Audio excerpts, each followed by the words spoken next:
estamos viviendo. En segundo lugar, voy a contestar la pregunta: ¿qué es la apostasía?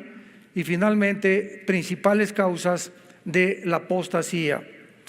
Muy bien, veamos algunas condiciones del mundo rápidamente. Tuvimos una pandemia del 2020 al 2022-23 aproximadamente, y fue uno de los ensayos más grandes que Satanás ha planeado, ideado, organizado y desarrollado, porque así como cuando vino Cristo, Juan el Bautista era el antecesor y el que le pavimentaría el camino a Cristo, si es verdad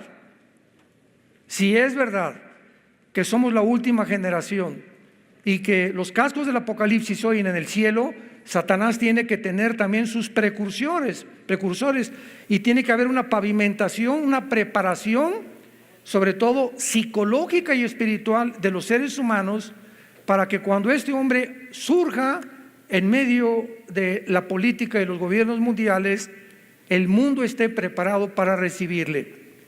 Una de las cosas que eran necesarias para que el anticristo surgiera es la tecnología que estamos viviendo. El anticristo no podía venir en el siglo XX porque no teníamos la tecnología que había en aquel entonces. Tenemos una teología que ya vamos a hablar rápidamente de ella, que ha superado lo que el ser humano se podía imaginar. En segundo lugar, vimos la invasión de Rusia a Ucrania, que se encuentra en Ezequiel capítulo 38. Esta zona de Ucrania es la zona de Magog. En Ezequiel se profetiza una invasión de Rusia, Irán, Turquía, Sudán, Libia, Etiopía e Irán en contra de Israel en los tiempos en que estamos viviendo. Pero dice la Biblia que Gog, el líder de esta invasión, va a ser el que va a dirigir a los magogitas. Y en la Biblia encontramos no los nombres que actualmente en Irán, por ejemplo, no aparece en la Biblia con ese nombre, aparece con el nombre de Persia, porque hasta 1935 se le cambió el nombre a Irán. En el 79 la República Islámica de Irán. Entonces la Biblia nos muestra Magog.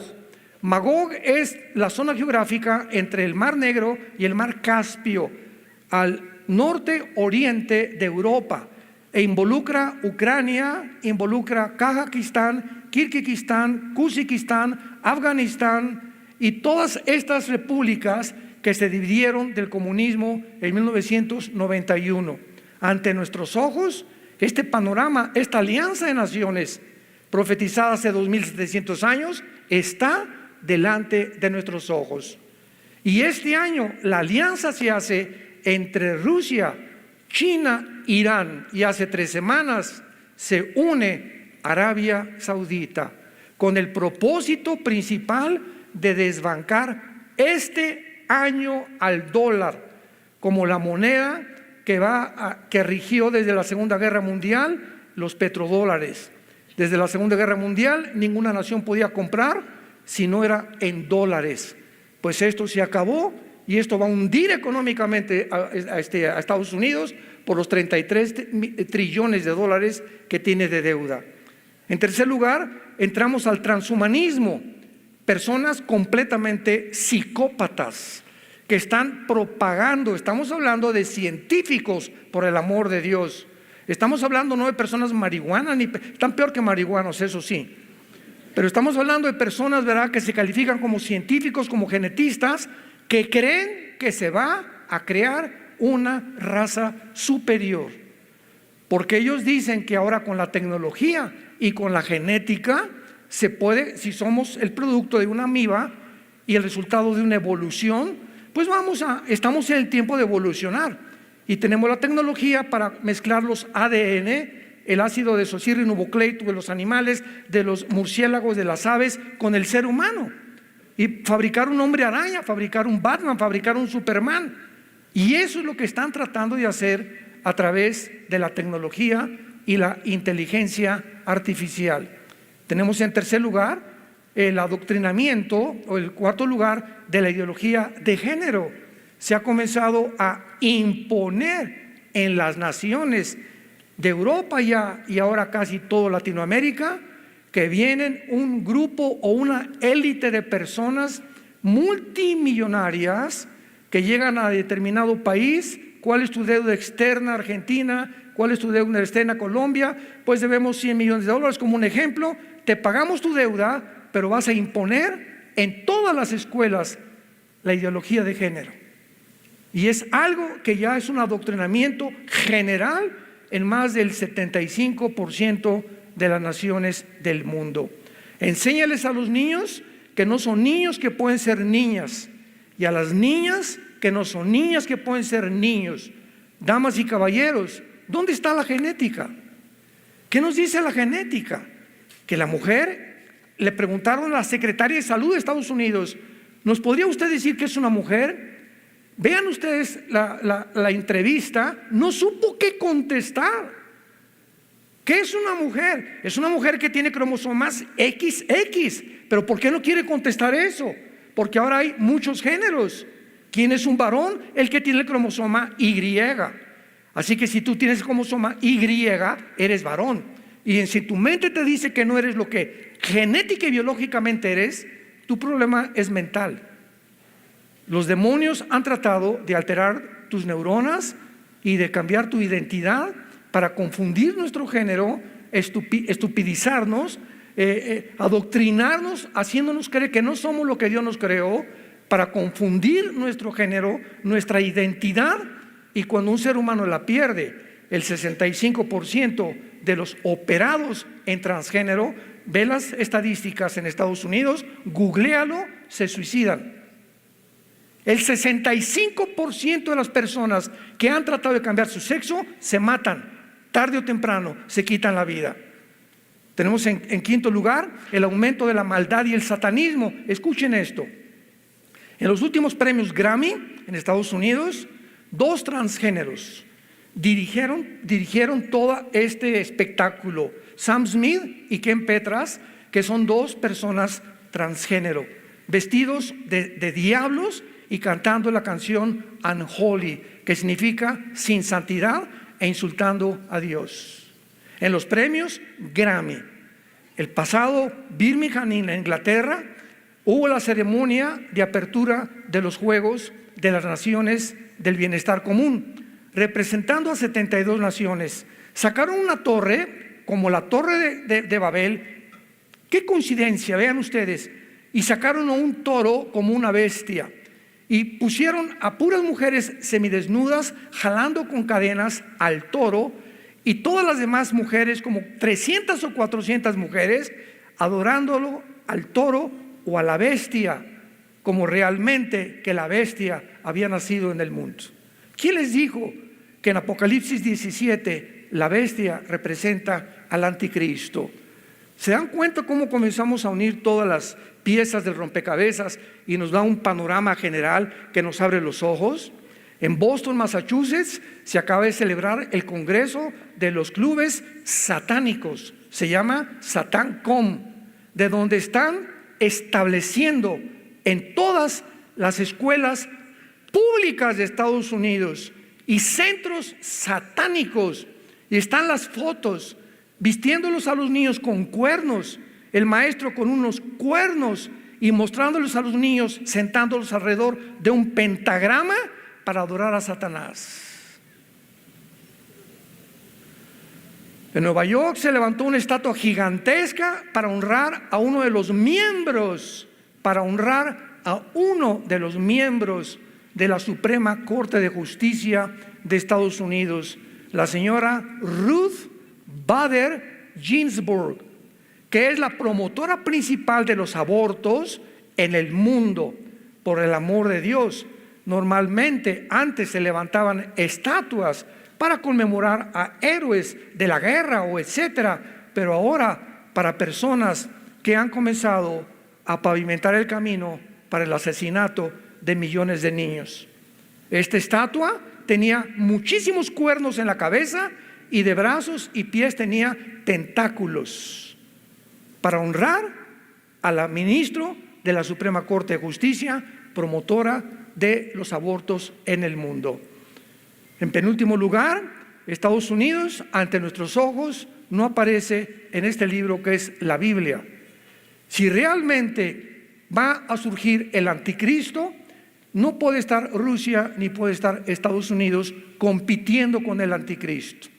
Vemos nosotros claramente que va a ser imposible que ante el debilitamiento económico, moral, nunca un gobierno norteamericano jamás había estado tan depravado, tan degenerado, tan perverso y tan malvado como la actual administración en los Estados Unidos de Norteamérica.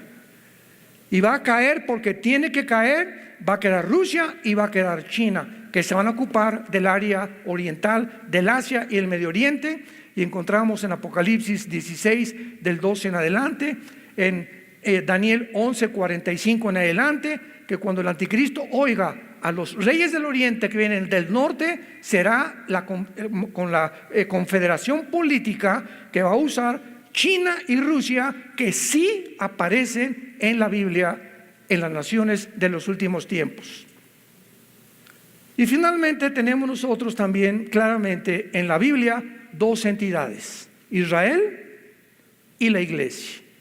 Cuando tratamos de confundir a Israel con la iglesia, comenzamos a desviar nuestra teología. Como hay actualmente una enseñanza que se llama la teología del reino, donde la iglesia va a conquistar el mal y vamos a conquistar el mundo antes de que venga Cristo. Sin embargo, Israel es el pueblo de Dios el Padre, la iglesia es el pueblo de Dios el Hijo. La iglesia no existía en el Antiguo Testamento. La entidad de la iglesia, que somos el cuerpo de Cristo, bautizados todos por el mismo Espíritu, regenerados por el mismo Espíritu, formando parte del cuerpo de Cristo, no existía en el Antiguo Testamento. El Espíritu Santo no moraba como en la iglesia, en los hombres bajo el Antiguo Testamento. Y esto es importantísimo, ¿verdad? Porque vamos a ver claramente que cuando venimos a la escatología o a las profecías de la Biblia, los tiempos finales hay que diferenciarlos de la iglesia y los tiempos finales de la iglesia. Los tiempos finales de Israel terminan con la segunda venida de Cristo en los 7 años de la tribulación, para cumplir las 70 semanas de la profecía de Daniel 9, 24 al 27. El fin de la iglesia termina con el arrebatamiento. Cuando el arrebatamiento venga, toda la iglesia es sacada, o aquellos que fueron regenerados por el Espíritu Santo, personas arrepentidas que siguieron a Jesús, apasionados por la verdad, que ganaron las almas, que fueron realmente transformados por un poder sobrenatural, son los que van a irse en el arrebatamiento de la iglesia. Y entonces el mundo va a quedar no desamparado. Dios va a levantar 144,000 judíos. Apocalipsis 7, que son los encargados de terminar lo que la iglesia nunca terminó, porque la iglesia terminará en la apostasía. Y es el tema que quiero desarrollar a continuación. Este es un tema que es muy triste, porque es muy importante también entender que aunque sabemos que la iglesia las cosas en el mundo no van a mejorar. Las cosas van a empeorar para el mundo. Para los que seguimos a Jesús, el camino del justo es como la aurora que va en aumento hasta que el día es perfecto. Y cuando el mundo se oscurezca, en nosotros resplandecerá la luz. Esta es la importancia ahorita de traer este libro día y noche en el cuarto, en tu baño, en tu carro, meditarlo o estudiarlo. ¿Por qué? Porque es lo único que nos va a sostener en el mundo que vamos a enfrentar. Antes quiero decirles que la Biblia dice en Mateo 24:12 que el amor de muchos se va a enfriar. 1 Timoteo 4:1, el Espíritu dice claramente, sin lugar a dudas, que en los últimos tiempos muchos apostatarán de la fe. Según de Tesalonicenses capítulo 2, 3 y 4, porque quiero decirles, dice Pablo a Tesalónica, que el anticristo no va a aparecer. Antes tiene que venir la apostasía, el hijo de perdición, para que pueda aparecer y hacer su entrada al mundo el anticristo. Ahora, hay dos clases de apóstatas. Qué importante es esto. dos clases de apóstatas: los que nunca fueron salvos y los que son salvos, pero que se apartan, cristianos que son cristianos y que se apartan temporalmente muchas veces del camino. Veamos claramente en el Evangelio de Juan, capítulo 6, y vamos a tomar el principal ejemplo, que es Judas Iscariote. Dice Juan 6, versículo 64. Dice Jesús: pero hay algunos de ustedes que no creen, porque Jesús sabía desde el principio quiénes eran los que no creían y quién la había de entregar. Cuando Jesús comenzó a escoger a los apóstoles, Él no escogió a ninguno. El Padre le dijo: escoge a Pedro, a Andrés, a Santiago, a Juan, y a todos los que escogió Jesucristo sabía. Y cuando Él escoge a Judas, claramente lo dice el versículo 70. Jesús le respondió: ¿no los he escogido yo a ustedes los 12? Y uno de vosotros es el diablo. O sea, era deliberado el plan de Dios, que tiene otra explicación, que formaría parte de este grupo de personas que no estarían todos realmente con Jesucristo. Juan capítulo 17, versículo 12, la oración sacerdotal: cuando estaba yo con ellos en el mundo, yo los guardaba en tu nombre, a los que me diste, yo los guardé. Y ninguno de ellos se perdió. Es la palabra apolumi, que significa ninguno de ellos fue condenado al infierno o destruido, sino el hijo de perdición, para que la escritura se cumpliera.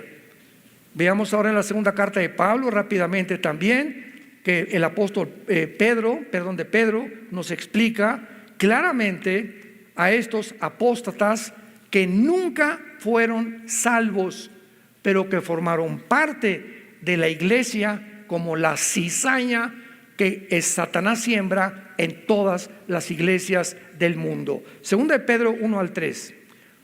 Hubo también falsos profetas entre el pueblo. Hubo en el pasado, escuchen, como habrá entre ustedes falsos maestros. O sea, en el pasado hubo falsos profetas, falsos maestros, que en la iglesia va a haber exactamente lo mismo, que introducirán encubiertamente herejías destructoras y negarán al Señor que los rescató, atrayendo sobre sí destrucción repentina, y muchos seguirán sus disoluciones. Está hablando de personas que pertenecen a la iglesia, por causa de los cuales el camino de la verdad será blasfemado, y por avaricia harán mercadería de vosotros con palabras fingidas. Sobre los tales ya de largo tiempo la condenación, o sea, la poleia, la destrucción, el juicio final, no se tarda. Está diciendo el apóstol Pedro: estos que están en la iglesia, muchos como maestros, muchos como pastores, muchos como apóstoles, muchos como profetas, no son lo que son, y están condenados al infierno, porque entraron encubiertamente a tratar de desviar a la iglesia. Vean ustedes estas frases tan importantes: la condenación no se tarda. Luego en el versículo 9, serán castigados en el día del juicio. Versículo 12, perecerán en su propia perdición. Versículo 14, más duro, son hijos de maldición. Versículo 19, son esclavos de corrupción, porque el que es vencido por alguno es hecho esclavo del que lo venció. Ciertamente, si habiéndose ellos escapado de las contaminaciones del mundo, por el conocimiento del Señor y Salvador Jesucristo, enredándose otra vez en ellas, son vencidos, su postrer estado viene a ser peor que el primero, porque mejor les hubiera sido no haber conocido el camino de la justicia, que después de haberlo conocido, volverse atrás del santo mandamiento que les fue dado. Versículo 22, mucha atención: les ha acontecido el verdadero proverbio: el perro vuelve a su vómito y la puerca lavada lavará el cieno. Todas estas personas del capítulo 2 de 2 de Pedro eran apóstatas que se habían metido a la iglesia y que nunca fueron salvos. ¿Por qué usa un proverbio de Salomón el apóstol Pedro? Les ha pasado lo que al perro. El perro vomita, y ustedes saben, los que tenemos animales, que vuelve a comerse el vómito. ¿Por qué lo hace? Pues porque es perro. Tendría que llegar a ser gato, conejo, para no hacer lo que su naturaleza le implica. Y el puerco, oink, oink, oink, oink, oink, oink, lo sacas del lodo, le echas Chanel, le pones champú y regresa al lodo porque es su naturaleza.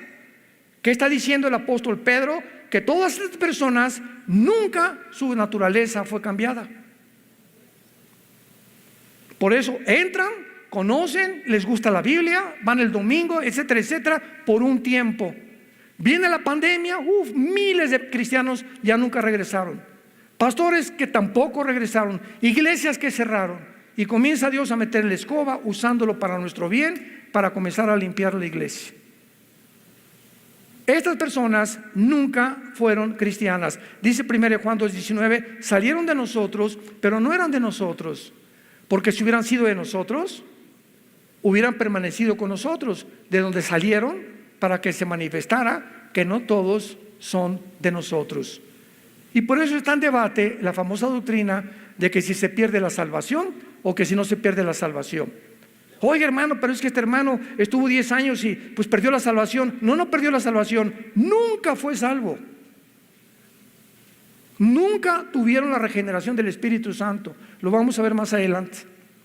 Vayamos al libro de Judas antes de Apocalipsis, para que no se vayan a Génesis. Dice Judas, versículo 4, porque algunos hombres han entrado, toda la carta de Judas es para prevenir de los que entran a la iglesia, que se dicen cristianos, pero son los apóstatas que nunca fueron salvos. Muchos han entrado encubiertamente, los que desde antes habían sido destinados para esta condenación, hombres impíos que convierten el libertinaje la gracia de nuestro Dios y niegan a Dios, el único soberano, y a nuestro Señor Jesucristo. Ahí me han dicho, oiga hermano, pero usted predica la gracia y que no se pierde la salvación. Bueno, pues digo, como no se pierde la salvación, voy a hacer lo que me da la gana. Eso es tomar como libertinaje la gracia de Dios, porque Gálatas capítulo 5 dice, a libertad fuimos llamados con la única condición que no usemos esta libertad como ocasión para la carne. Entonces si tú dices, como no pierdo la salvación, me voy a portar mal, no eres cristiano. Porque el que es cristiano realmente se humilla delante de Dios. Señor, ya la regué, regresé al alcohol, pero como soy cristiano, Dios al que ama, disciplina, Hebreos 12. Y Dios azota a los que son verdaderamente cristianos. Dios no deja a un cristiano que se aleja 6 meses. Muchos, en mi familia yo tengo personas que caminaron con nosotros, se convirtieron con nosotros y muchos se alejaron por X razones, pero regresaron y de la oreja, porque Dios los regresa al corral y métase otra vez al corral. ¿Por qué? Porque eran salvos. Pero si tienes ya mucho tiempo que te has alejado y no te ha pasado nada y sigues divirtiéndote, la dolce vita y por aquí y por allá, no es verdad que nunca fuiste salvo. Nunca hubo un arrepentimiento profundo en tu vida. Nunca hubo un deseo de leer las palabras. Nunca sentiste la dependencia de vivir en la palabra de Dios. Ahora veamos los que son salvos, pero que se apartan temporalmente del camino. Vean qué clara es la Biblia. Dice la Biblia en 1 Corintios, veamos un primer ejemplo, capítulo 5, de un muchacho, 1 Corintios 5, que vivía en fornicación parece que era su suegra, el chulis. Y Pablo se entera de que hay un muchacho en la iglesia donde los líderes no lo están disciplinando, ni lo han sacado de la iglesia, ni le han leído la cartilla y le han dicho, si sigues así, te vas de la iglesia. Entonces Pablo les manda una carta a estos líderes y él, teniendo conocimiento de este caso, les dice el versículo 5, el tal sea entregado a Satanás. Escuchen, para destrucción de la carne, a fin de que el espíritu sea salvo en el día del Señor Jesús. Este muchacho iba a morir, pero como era salvo, iba a ser destruido, y vamos a ver que se llama el pecado de muerte. Lo vamos a demostrar en muchos versículos. El pecado de muerte es cuando un cristiano verdadero, estamos hablando de los que son regenerados, insiste en vivir en pecado y el camino de Dios es blasfemado por él, entonces Dios te lleva a casa antes de tiempo. ¿Qué quiero decir? Que hay cristianos que van a morir antes de tiempo porque nunca quisieron, como eran cristianos y Dios sabe que no se iban a arrepentir, prefiere llevárselos. Y allá nos vemos, y allá te voy a dar en el tribunal de Cristo tus buenos cueros. Esta persona no podía perder la salvación, aunque muriera como fornicario. Había caído en la fornicación, no se había arrepentido, pero como era regenerado, Dios se lo llevó. 1 Corintios capítulo 11. En la cena del Señor, los corintios la convirtieron en un bacanal y comenzaron a tomar el pan y la copa, el vino, como si fuera un juego, como si fuera una posada o como si fuera una fiesta. Y Pablo se enoja muchísimo y les escribe a esta iglesia y les dice, versículo 27, 1 Corintios 11, de manera que cualquiera que come este pan o bebe esta copa del Señor indignamente, o sea, significa sin respeto en el original griego, que te la tomas como si fuera una Coca-Cola o el pan como si fuera una concha de la tía arroz, será culpado del cuerpo y de la sangre del Señor.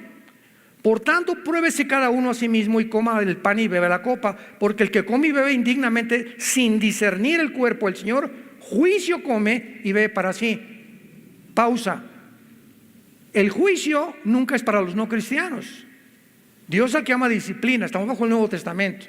Entonces, si Dios va a juzgar a alguien, es porque es cristiano, porque el juicio comienza, 1 Pedro 3, en la casa de Dios. Por lo cual, dice Pablo, hay muchos enfermos y debilitados entre ustedes, y muchos duermen.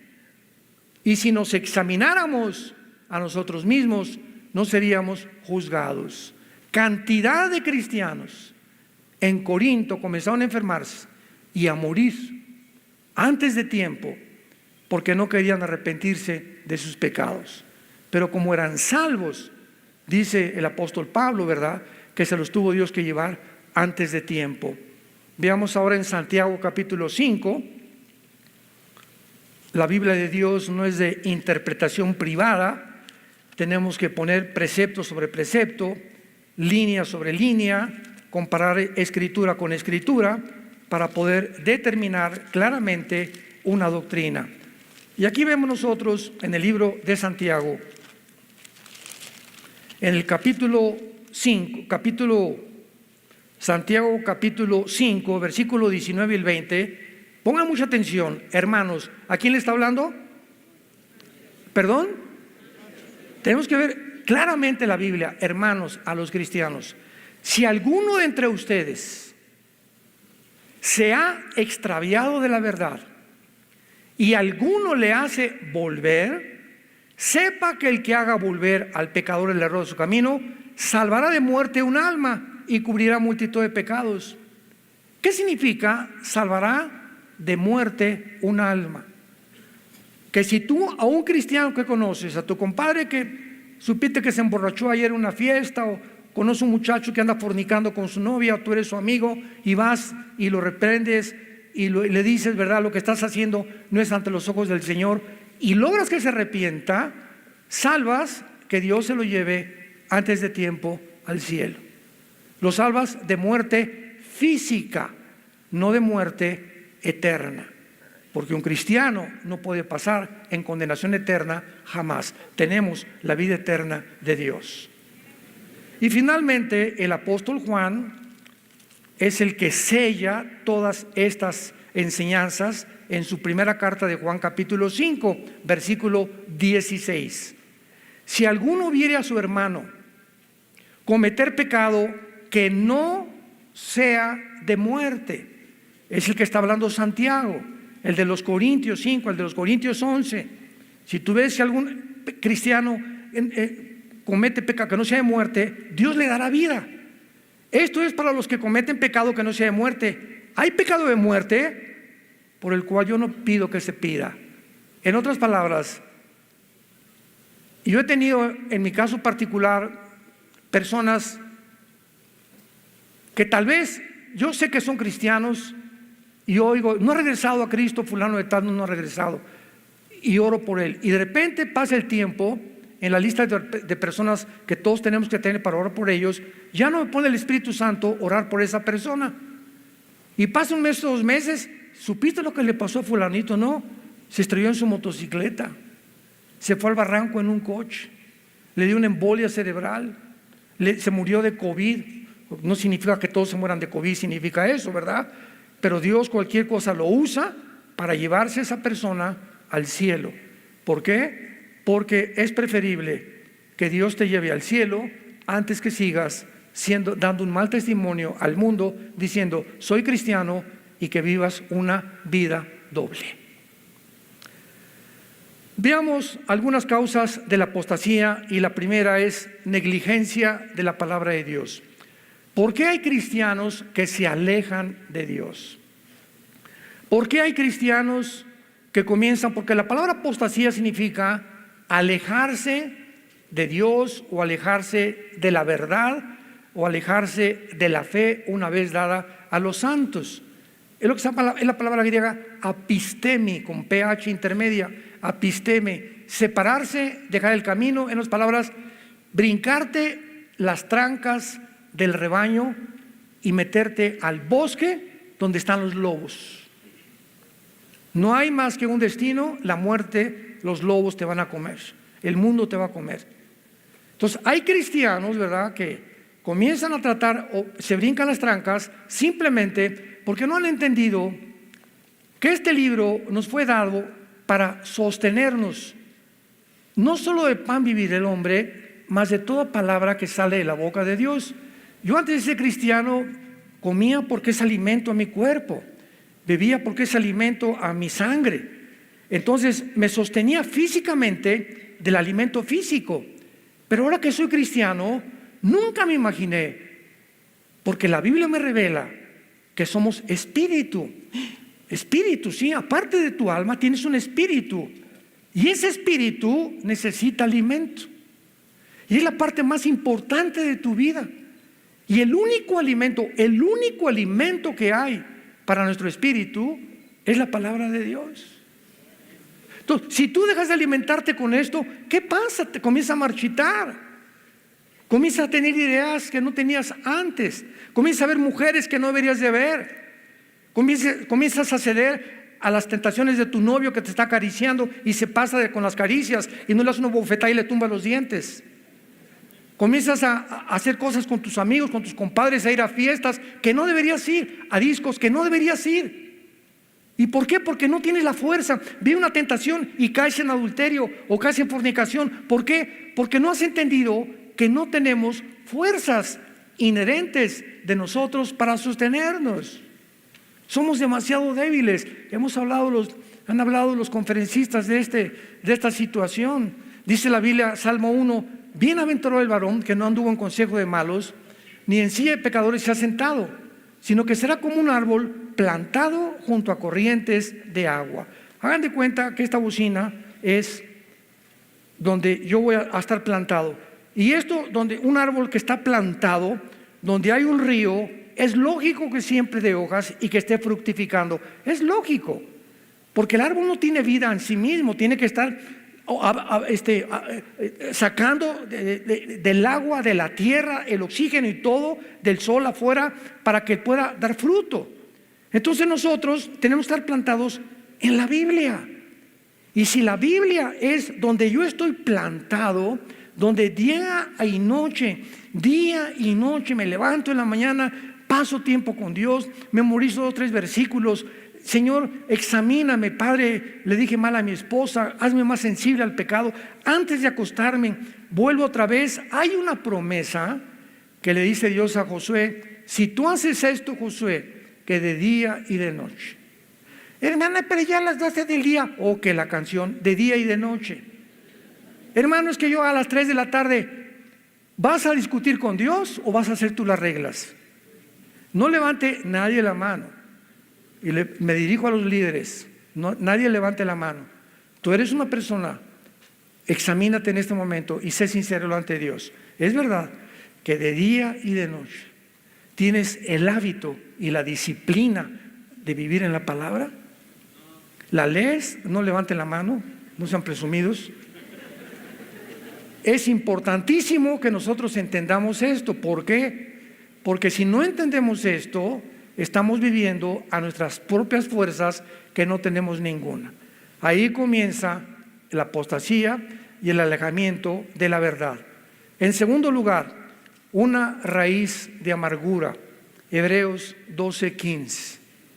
Un cristiano amargado es un cristiano derrotado.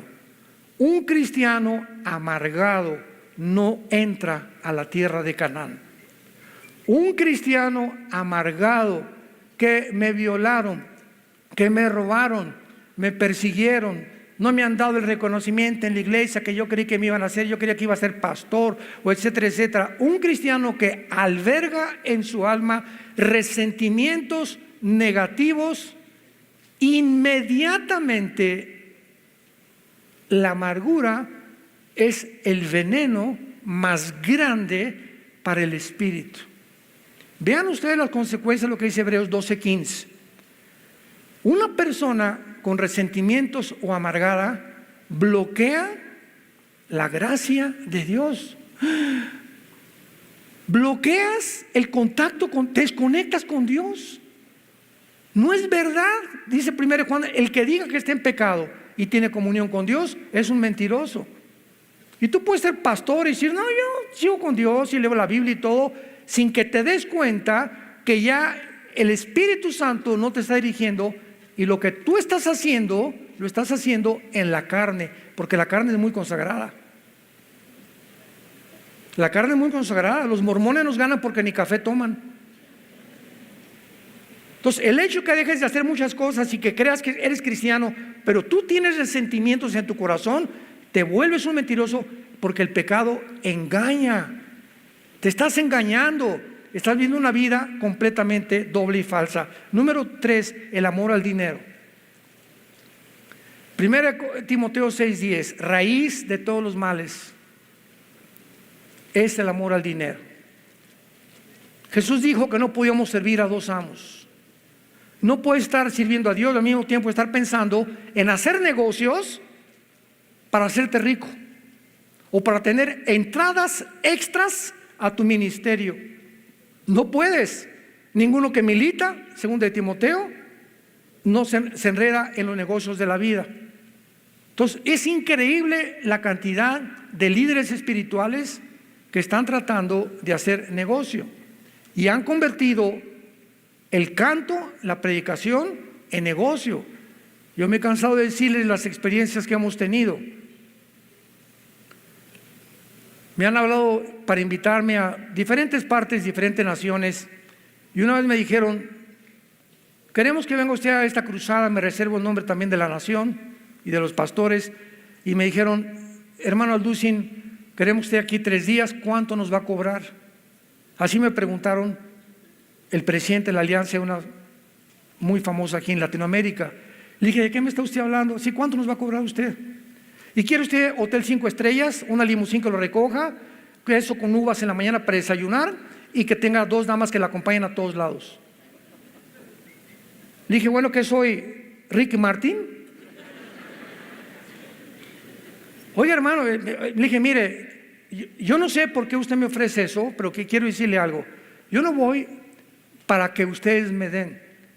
Si después de mis servicios, si ustedes me pagan mi avión y mi hotel y mi comida, estoy contento. Y si me quieren dar ofrenda, dénmela. Y si no me dan ofrenda, me regreso igual de contento a México, porque no dependo de ustedes, dependo de aquel que dice: no te dejaré ni te abandonaré.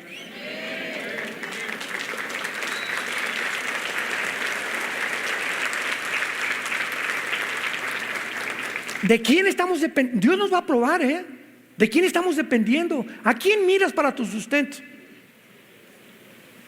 ¿A quién estamos mirando para nuestro sustento? ¿A los hombres? ¿Lo que nos pueden dar? Si te corren del trabajo, ¿crees que Él es el proveedor, el que te contrató para el trabajo? ¿O tus convicciones delante de Dios? El amor al dinero. En cuarto lugar, no tener temor de Dios. ¿Qué es el temor de Dios? La conciencia continua que Dios nos observa las 24 horas del día. Génesis 16:13, tú eres Dios que ve. Proverbios 15:3, los ojos de Jehová están en todo lugar, mirando a los buenos y a los malos. Salmo 139, del 1 al 3, oh Jehová, tú me has examinado, me has conocido, has entendido desde lejos mis pensamientos, todos mis caminos. Desde que me levanto hasta que me acuesto, te son conocidos. 2 Corintios 5:10, porque es necesario que todos comparezcamos ante el tribunal de Cristo, para que cada uno reciba según lo que haya hecho mientras estaba en el cuerpo. Proverbios 5:21, porque los caminos del hombre están delante de Jehová, y Él considera todas sus veredas. Temer a Dios es saber que te está viendo cuando nadie te está viendo. Muchos de ustedes hacen lo que hacen cuando nadie los ve, porque ya perdieron el temor de Dios. Nadie me ve. José estaba en un palacio con la esposa de Potifar, le decían la leona de Tlacomulco. Pepillo, ven para acá, y lo jalaba y le quitaba y nadie lo veía, no había nadie en el palacio. Y José responde: ¿cómo había yo de meterme contigo y perder el temor de Dios? El día que creamos que porque nadie nos ve, hacemos las cosas a escondidas, o nadie me ve, ahorita puedo ver un canal de pornografía. O cuando viajamos en el hotel y estamos solos, somos atacados por cientos de demonios para que podamos tener o ver pornografía. Cuando hacemos eso, ¿por qué lo hacemos? Porque no tenemos temor de Dios. Y cuando comienzas a tener temor de Dios, porque sabes que Dios nos ve, nos examina, sabe lo que piensas, lo que soñamos, todos nuestros caminos le son conocidos, vivimos delante de Él en santidad. Cuando se pierde el temor de Dios, se pierde todo absolutamente en la vida. Y finalmente, la apostasía viene en hombres sin carácter, que no tienen una vida disciplinada para estudiar la Biblia. Un pastor debe pasar 5, 6, 7 horas diarias con concordancia, diccionario bíblico, comentarios, estudiando, buscando raíces, leyendo libros cristianos. Un cantante de ópera, Bocelli, vocaliza 5 horas diarias. Pavarotti 6 horas diarias vocalizaba. Renata Callis, María Calas, los cantantes de ópera, todos. Un karateca cinta negra tiene que practicar 4 o 5 horas diarias. Pianistas, cantantes. Y nosotros que servimos a Dios, creemos que estamos en cualquier cosa cuando estamos atacados en un mundo espiritual. ¿Qué alimento le puedes dar a tu familia, a tu iglesia, cuando no tienes tiempo para Dios? Y tus sermones ya son los de hace 3 o 4 años, que te los fusilaste no sé de quién. ¿Por qué? Porque no tienes el tiempo para Dios. Personas sin amor por las ovejas, profesionales del ministerio. ¿Cuántos pastores están simplemente por el sueldo y no por el amor a la obra de Dios? Y Dios nos prueba los motivos por los cuales estamos sirviendo a Dios. Sin amor por la esposa y la familia. Les decía en la comida ahorita a los pastores, entramos a muchas iglesias y la esposa por allá, el pastor por acá y las ovejas. Oye, yo ni siquiera sabía que estaban casados. Nunca los ven de la mano, nunca los ven juntos, nunca los ven caminar, nunca ven que el pastor pellizque de vez en cuando a la esposa. que se dan besitos de vez en cuando. No se puede vivir una vida sin amor por la esposa, sin tenerla como reina, sin saber que es importantísimo que el matrimonio es dos juntos persiguiendo el mismo objetivo. Nada de que yo soy espiritual y mi esposa se quedó. Pues te vas a esperar a que levantes a tu esposo, porque tú no puedes caminar solo sin tu esposo, y te vas a tener que esperar, ministrarla a ella o arreglar algún asunto, alguna raíz de amargura que tenga contra ti, porque es importantísimo que los dos caminemos juntos. Y finalmente, ¿verdad? Con amor a la popularidad, como decía Chuy, siempre predicadores que siempre quieren hacerse graciosos sin contar chistes. Digo, no está malo contar chistes de vez en cuando, ¿no? Pero cuando ya el sermón es de 50% de chistes y ves la actitud del predicador que, oye, tengo aquí 2 años en la iglesia, no he oído al pastor un mensaje del arrepentimiento. Nunca ha predicado contra el pecado, nunca ha predicado contra el juicio final, nunca ha predicado del rapto, nunca ha predicado del infierno. Ten cuidado en la iglesia en que estás, porque son cristianos o son líderes espirituales que están tratando simplemente de agradar a la gente.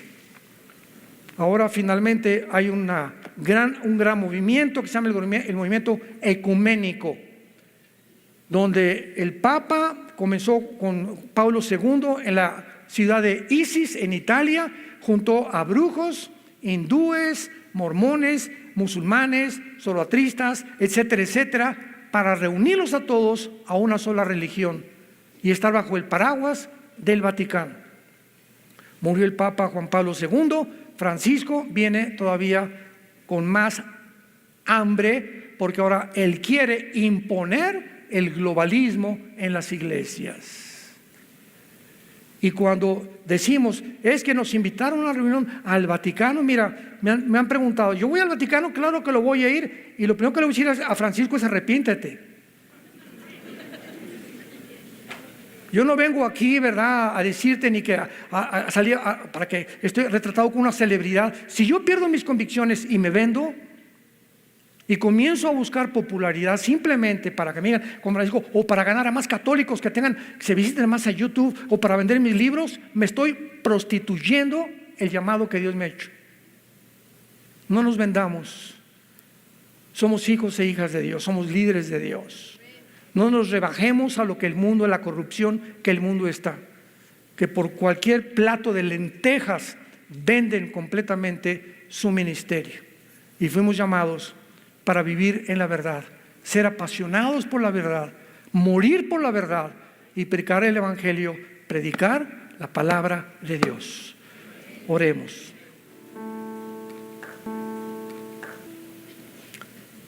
Bendito sea el Dios y Padre de Jesucristo nuestro Señor,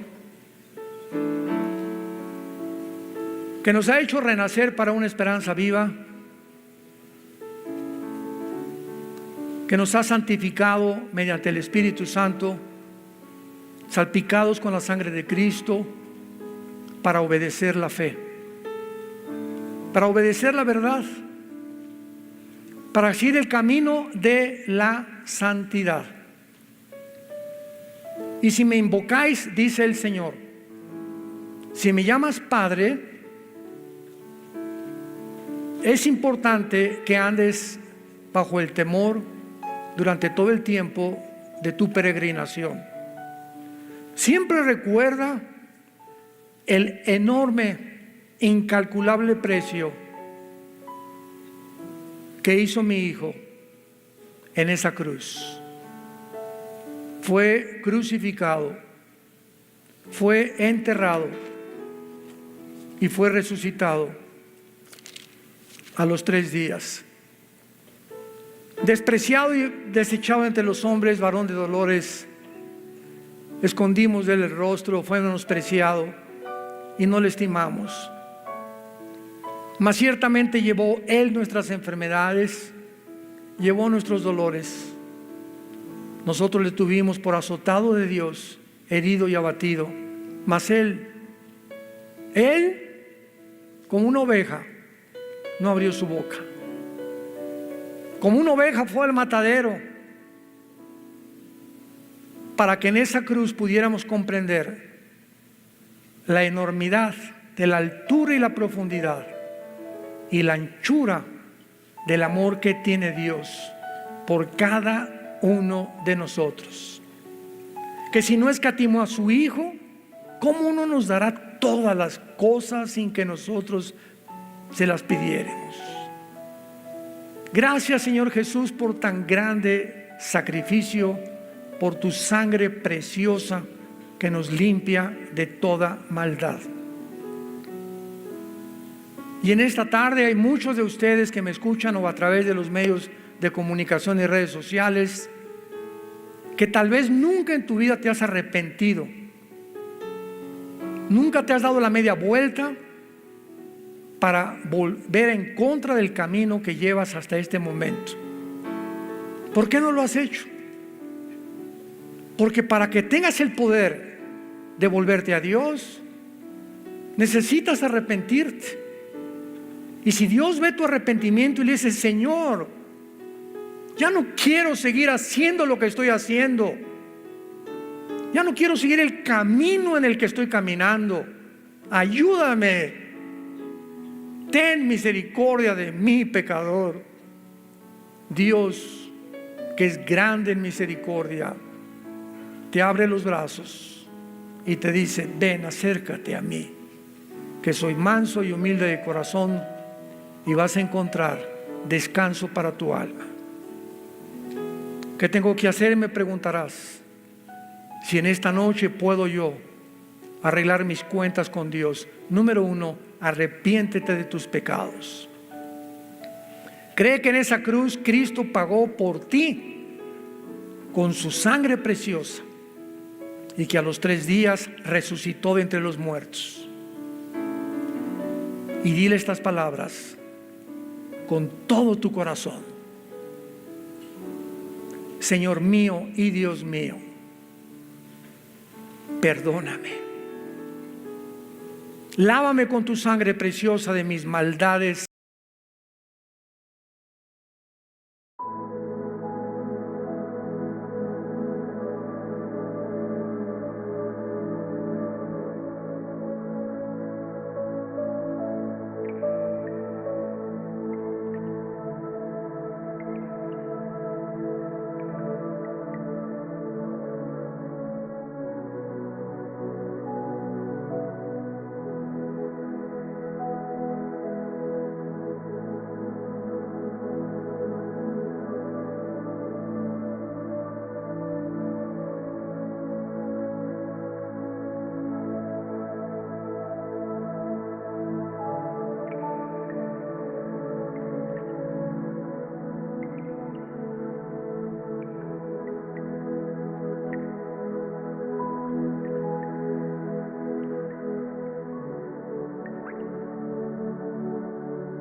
brings a faded light. Pale moonbeams paint the walls with silver tonight. Shadows stretch and whisper secrets untold of a love lost, a heart grown cold. These concrete veins, they pulse with a distant hum. A symphony of sirens, a city that's gone numb. But in the spaces between, a melody starts to bloom, a haunting echo of you in this concrete tomb. Echo bloom in the dead of night. Your memory unfolds beneath the neon light. A ghost in the machine, a digital dream, a love song trapped on repeated scenes.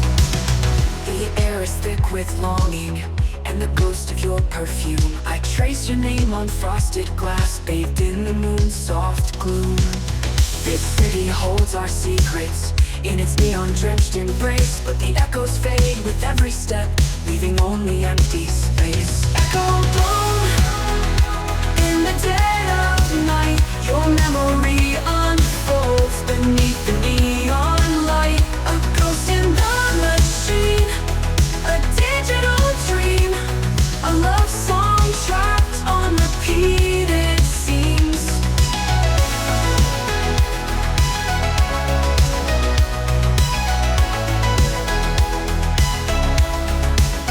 These ghosts all that's left, a digital ghost of you, trapped in the circuits of a love we thought was true. I'm searching for the signal through the static and the noise, for a fragment of your essence, a flicker of your voice. Echo bloom in the dead of night. Your memory unfolds beneath the neon light. A ghost in the machine, a digital dream, a love song trapped on repeated scenes.